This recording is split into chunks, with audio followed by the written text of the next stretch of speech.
It really does come down to a circular argument, but it's okay. If you want to encourage critical thinking, which is what I'm all about. What's that? Eric Hovind contradicting himself? Nah, couldn't be. Let's do this.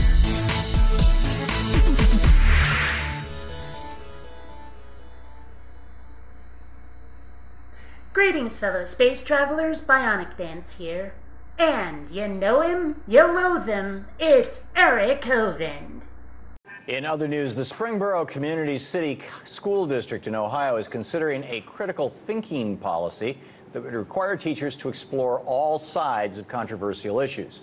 Or, in other words, teachers would be required to teach creationism and intelligent design when teaching classes about the widely accepted theory of evolution.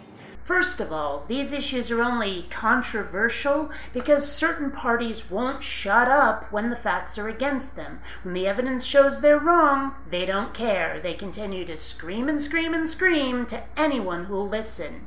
Next of all, it's hardly teaching critical thinking just to present two sides of an opposing argument. If you don't actually show how to figure out which side is right and which side is wrong using logic, reason, and evidence, you're not teaching critical thinking.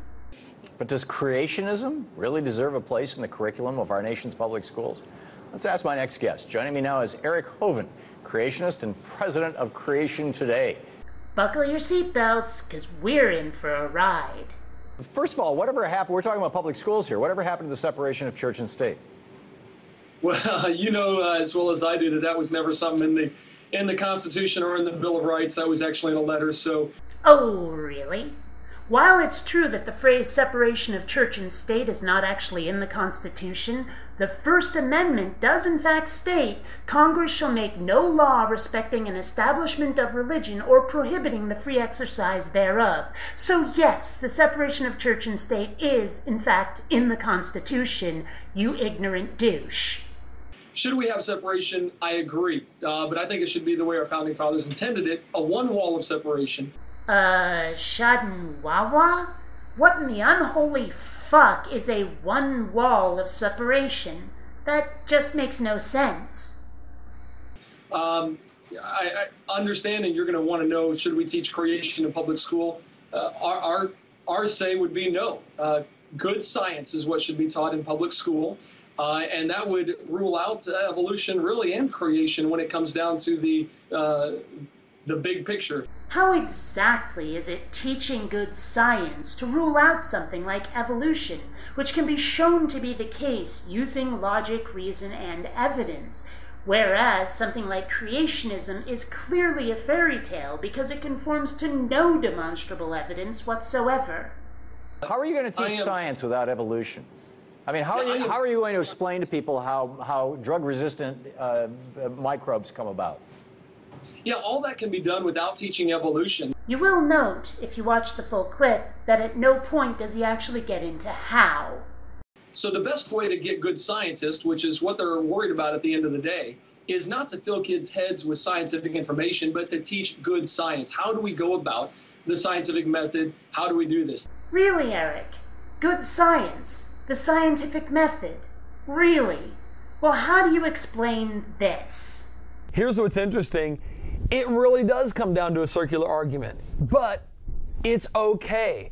How exactly do you square that with claiming to believe in the scientific method? Because the scientific method would never, ever allow for a circular argument. You want to know how I explain it? Hypocrisy. That's how. Because any ultimate authority will be circular. For example, we use the Bible to prove the Bible. Another example would be if I told my children something to do and I said, son, I want you to clean your room. And he said, why? I said, well, because I want you to clean your room. Yeah, but why? Well, because it's messy. I need it. But why, Daddy?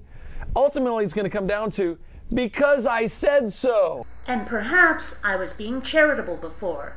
Because is this hypocrisy or rank stupidity? It could be one or the other.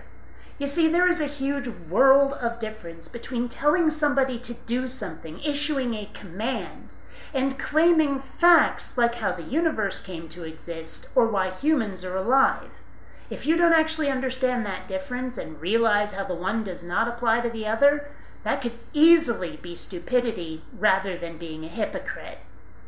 How do you sleep at night? My question exactly. Until next time, fellow space travelers, this is BionicDance saying don't run on automatic. Instead, please think. Please take the time to rate this video. And hey, if you dig what I do, subscribe. And please visit my Zazzle store, where you'll find all kinds of BionicDance merchandise. And remember, if it can't be in your hand, it's all in your head.